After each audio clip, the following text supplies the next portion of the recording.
तो एक बार फिर से बहुत बहुत स्वागत है मेरे देश के सभी एसएसबी एस्पिरेंट का। एक बार फिर से ये वीडियो खास है और लगातार एसएसबी वीडियो सीरीज़ में मेरी कोशिश यही है कि आपको आम भाषा में, हिंदी भाषा में पूरे एसएसबी प्रोसीजर को बहुत ही आसान तरीके से समझाऊं। मैं जानता हूं मेरे उत्तर प्रदेश, बिहार, एमपी, छत्तीसगढ़, झारखंड, वेस्ट बंगाल, महाराष्ट्र, हरियाणा, राजस्थान, दिल्ली से बहुत सारे ऐसे बच्चे हैं जो हिंदी भाषी बैकग्राउंड से हैं और उनमें एक अलग तरह का फोबिया और डर है, स्पेशली एसएसबी को लेकर के। तो बच्चों, मैं आपसे कहना चाहता हूँ कि एसएसबी किसी लैंग्वेज का टेस्ट नहीं है, एसएसबी आपकी पर्सनालिटी का टेस्ट है।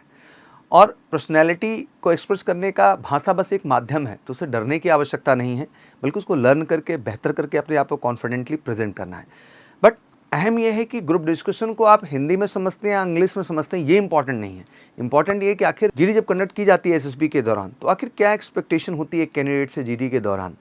आखिर जीडी में बेहतर परफॉर्मेंस करने के लिए किन बातों का हमें ख्याल रखना चाहिए, इन सारे पहलुओं पे क्रम और तरीके से मैं आपसे आज फिर से डिस्कस करने वाला हूं। तो बिल्कुल वीडियो में बने रहिए और आप जिस तरह का प्यार एंड सपोर्ट दिखा रहे हैं बिल्कुल जारी रखिए। और जितने भी आपके एसएसबी की प्रिपरेशन करने वाले कैंडिडेट्स हैं उनको वीडियो ज़रूर शेयर करिए। इनको आत्मविश्वास और कॉन्फिडेंस देगा वो आने वाले एसएसबी में कुछ बेहतर कर पाने का। तो चलिए शुरू करते हैं। तो सबसे पहले how to do well in the group discussion. मुझे लगता है कि सबसे महत्वपूर्ण एक्टिविटी, अगर हम एसएसबी की पूरी जर्नी देखते हैं और कई फेज में इसका इन्वॉल्वमेंट हमें देखने को मिलता है, और मुझे लगता है कि ये एक मौका होता है जहाँ एक ट्रू लीडरशिप क्वालिटी, कहते हैं ना कि इमर्जिंग लीडरशिप, कि आप में लीडरशिप खड़े होकर देखने से नहीं पता चलती है।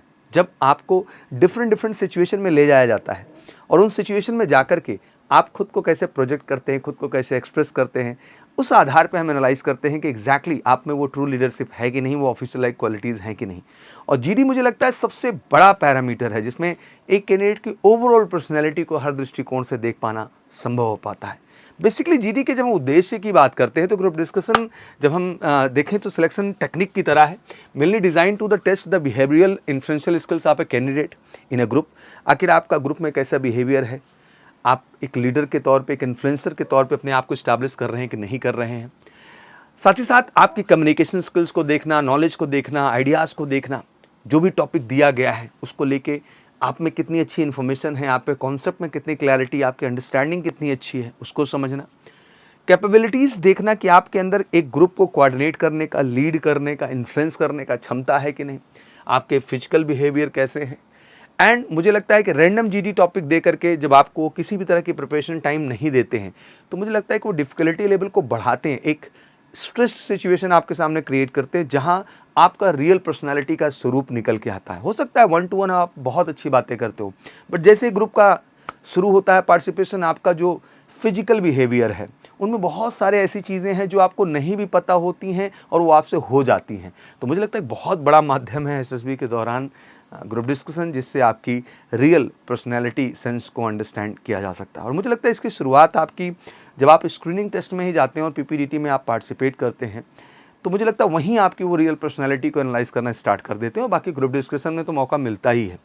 कहते हैं कि भाई जो ग्रुप डिस्कशन होता है जनरली ये 6 to 10 कैंडिडेट्स के बीच में कंडक्ट किया जाता है। डिपेंड करता है, कभी कोई ज़्यादा भी संख्या होगी, 15 से 20 मिनट टाइम मिलता है।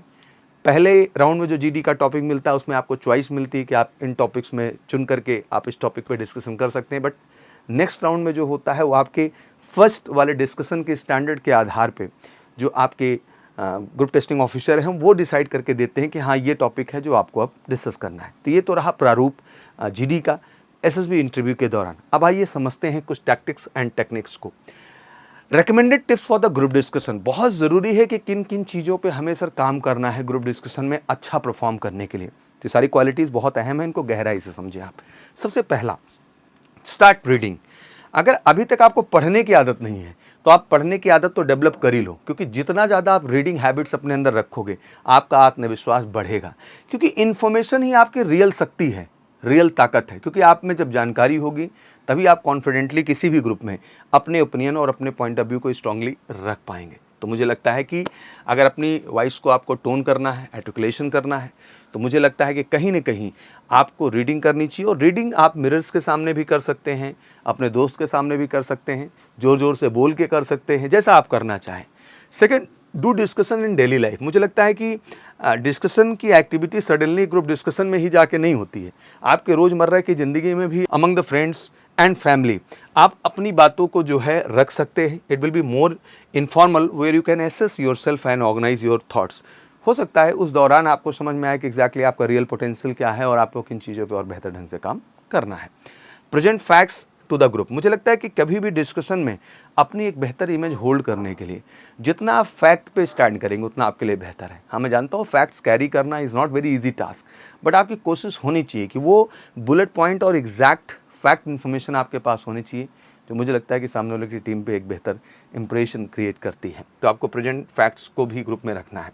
Knowing current affair is a must. मुझे लगता है कि जनरल अवेयरनेस बहुत अहम चीज़ है, करंट अफेयर बहुत इंपॉर्टेंट चीज़ है और डेली न्यूज़पेपर इसके लिए बेस्ट ऑप्शन है। मतलब इससे बेहतर कुछ हो ही नहीं सकता है। और आप अगर डेली ब्लॉग्स भी पढ़ रहे हैं तो वो भी आपको बहुत मदद करेंगे अपने आप को जनरली अपडेट रखने के लिए। लिसनिंग, वो एक डायलॉग है ना, speaking is a silver then listening is a gold, और ये बिल्कुल फैक्ट है। क्योंकि जब आप ग्रुप में बैठ करके लोगों को सुनते हैं और सुनने के बाद जब आप अपना एक ओपिनियन देते हैं जो उनके ओपिनियन से कहीं अग्री भी कर रहा होता है, कहीं डिफर भी कर रहा होता है, बट जो उसमें एक ओवरऑल ग्रुप का पार्टिसिपेशन दिखता है आपके हर स्टेटमेंट में, आपके हर तरह के थॉट्स में, तो ये आपकी बहुत अच्छी पर्सनैलिटी को प्रेजेंट करता है। इसलिए बहुत ज़रूरी है कि आप दूसरों को गहराई से सुनना भी समझें। साथ ही साथ बी फॉर्मल। कहते हैं कि in GD you must use formal language, address other participant with the respect. ऐसा नहीं होना चाहिए। Do not make a lot of gestures while you are not speaking. Avoid using extreme words and extreme statement. आपको बिल्कुल sentiments किसी के hurt ही नहीं करने। आपको बहुत ही जेन्युइन, फॉर्मल, रिस्पेक्टेबल हो करके अपने ओपिनियंस और अपने विचारों को रखना है। तो B formal. Do not prick others. अक्सर हमारी आदत क्या होती है, जब हमें एग्रेशन आता है तो हम किसी की उंगली हटा देते हैं, किसी को कोहनी मार देते हैं, किसी के पैर से पैर टकरा देते हैं। तो जो फिजिकल एक्शन एंड मूवमेंट्स हैं, प्लीज़ इनको भी आप अवॉइड करें। बिल्कुल जेंटल होकर के, जेन्युइन होकर अपनी बात स्ट्रेट अप होकर कॉन्फिडेंट तरीके से रखने की कोशिश करें। किसी पे भी आपको पर्सनल नहीं होना है। This is not a debate actually, this is a GD. तो just GD is all about कि हर व्यक्ति को अपना अपना ओपिनियन ग्रुप में रखने का अधिकार है, तो आप भी वही करें। Disagree, this is the most important point. Do not go on the agreeing with all the people every time. कभी कभी कुछ लोग होते हैं कि सबके साथ अग्री ही हो जा रहे हैं। नहीं, ऐसा नहीं है। आप डिसएग्री भी हो सकते हैं, बट उसका अपना एक तरीका होता है। Disagree with the candidate who are supporting other reasons. Remember, you have to support your own reason with the correct fact and figures. If you are disagreeing with someone else, तो आप उसको gently disagree कर सकते हैं। Disagree with the point and not with the person. आप किसी व्यक्ति से थोड़ी ना डिसएग्री हो रहे हैं बच्चा, आप तो डिसएग्री किसी के विचार से हो रहे हैं, ओपिनियन से हो रहे हैं, तो आप डिसएग्रीमेंट दे सकते हैं, इसमें कोई बुरी बात नहीं है। टॉक विद द फिगर्स, मुझे लगता है सबसे बड़ी चीज़ है जो आजकल के कैंडिडेट में सबसे ज़्यादा मिसिंग रहती है जीडी के दौरान।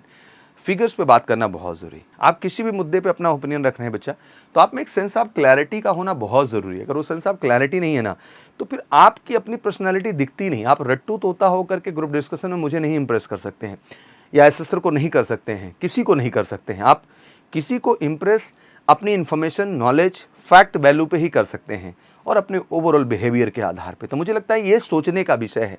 क्या कभी आप जब जीडी में पार्टिसिपेट करते हैं किसी टॉपिक पे, तो आप कंटेंट, फैक्ट एंड इन्फॉर्मेशन के साथ जाते हैं, या फिर आप रैंडम कुछ भी बोलना शुरू कर देते हैं? तो don't do that. Be gentle, be genuine and be generous when you are participating during the GD, and take care one thing, the information is the key factor once you want to really create a good environment and you want to create a good impact and impression on the assessor and other participant in the GD.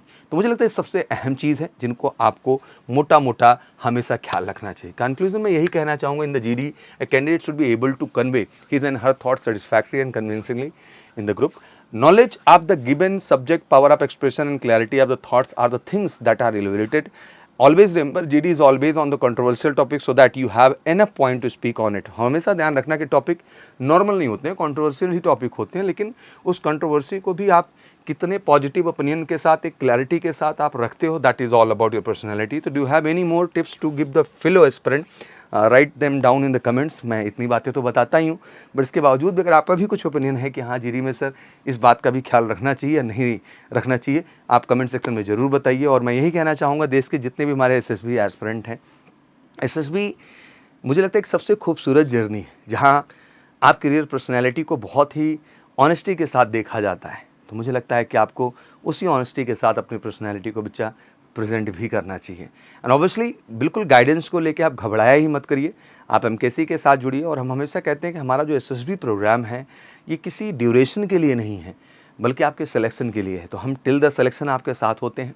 Best assessor हैं जो आपकी individual focus तरीके से आप पे काम करते हैं, आपकी पर्सनैलिटी पे, क्योंकि मैंने कहा ना पर्सनैलिटी का टेस्ट है, तो हर पर्सनैलिटी अपने आप में यूनिक है, इंडिविजुअल है, और उसको इंडिविजुअली एनालाइज़ करना और इंडिविजुअली उसको गाइड करके बेहतर करना इज़ अ की फैक्टर। तो मुझे लगता है कि मेजर कल सी क्लासेस के एसएसबी क्लासेस प्रोग्राम का ये सबसे बड़ा कारण है, जो मुझे लगता है कि बेस्ट रिकमेंडेशन और बेस्ट रिजल्ट्स हैं हमारे पास। तो ऑब्वियसली आपको भी यही कहना चाहूँगा कि बिल्कुल अगर आप में जज्बा है एसएसबी इस बार क्रैक करने का, आप किसी एंट्री विशेष से आ रहे हैं, एफकैट से आ रहे हैं, सीडीएस से आ रहे हैं, एनडीए से आ रहे हैं, टेक्निकल एंट्रीज से आ रहे हैं, तो बिल्कुल वेलकम टू एमकेसी। कॉल करके 9696330033 पर और जुड़िए हमारे ऑनलाइन ऑफलाइन जिस भी प्रोग्राम में आप कंफर्टेबल हैं एसोसिएट होने के लिए। वेलकम।